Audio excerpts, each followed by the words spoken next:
শুরু করিতেছি মহান আল্লাহর নামে।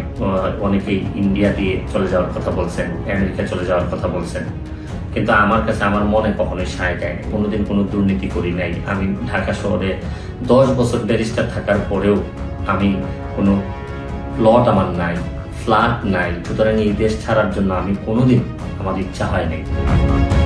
একের পর এক টানা নির্যাতনে অবশেষে প্রাণ হারালেন ব্যারিস্টার সুমন।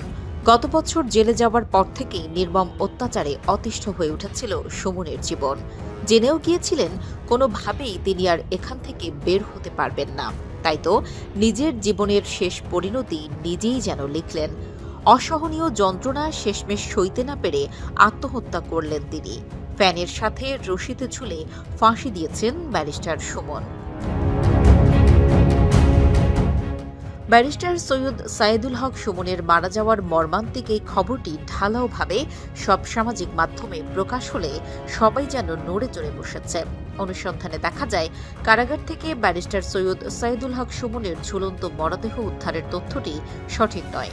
প্রকৃতপক্ষে সম্পূর্ণ ভিত্তিহীনভাবে আলোচিত দাবিটি প্রচার করা হয়েছে।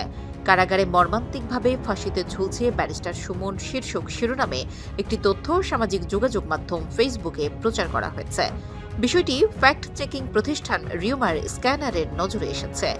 মিরপুর ও আদাবর থানায় জুলাই অভ্যুত্থানের সময় হওয়া দুটি হত্যার ঘটনায় করা মামলার প্রেক্ষিতে গত বছরের 21 অক্টোবর হবিগঞ্জ 4 আসনের সাবেক সংসদ সদস্য ব্যারিস্টার সৈয়দ সাইদুল হক সুমনকে গ্রেপ্তার করে মিরপুর মডেল থানা পুলিশ।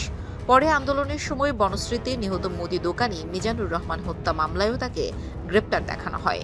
এসব মামলায় বর্তমানে তিনি কারাগারে রয়েছেন। অনুসন্ধানের শুরুতে আলোচিত পোস্টগুলো পর্যালোচনা করে রিউমার স্ক্যানার দেখতে পায় প্রতিটি পোস্টেই মন্তব্যের ঘরে আলোচিত তথ্যের বিস্তারিত বিবরণী থাকার দাবি করা হয়। পোস্টগুলোর মন্তব্যের ঘর পর্যালোচনা করে সবগুলো পোস্টে সূত্র হিসেবে একই লিঙ্কের সন্ধান পাওয়া যায়। ওই লিঙ্কে প্রবেশের পর একটি ব্লগ পোস্ট ওয়েবসাইট নিয়ে যাওয়া হয়, যেখানে কারাগারে মর্মান্তিকভাবে ফাঁসিতে ঝুলছে ব্যারিস্টার সুমন শীর্ষক একটি শিরোনাম এবং ব্যারিস্টার সুমনের একটি ছবি দেখতে পাওয়া যায়। এছাড়া এ বিষয়ে বিস্তারিত কোনো তথ্য সেখানে খুঁজে পাওয়া যায় না। এছাড়া লিঙ্কটিতে প্রবেশের কয়েক মুহূর্তের মধ্যেই সেটি প্রতিবার ভিন্ন আরেকটি বিজ্ঞাপনের পেজে নিয়ে যায়। দাবিটির বিষয়ে অনুসন্ধানেও গণমাধ্যম কিংবা নির্ভরযোগ্য কোনো সূত্রে কারাগার থেকে ব্যারিস্টার সুমনের ঝুলন্ত মরদেহ উদ্ধারের বিষয়ে কোনো তথ্য পাওয়া যায়নি।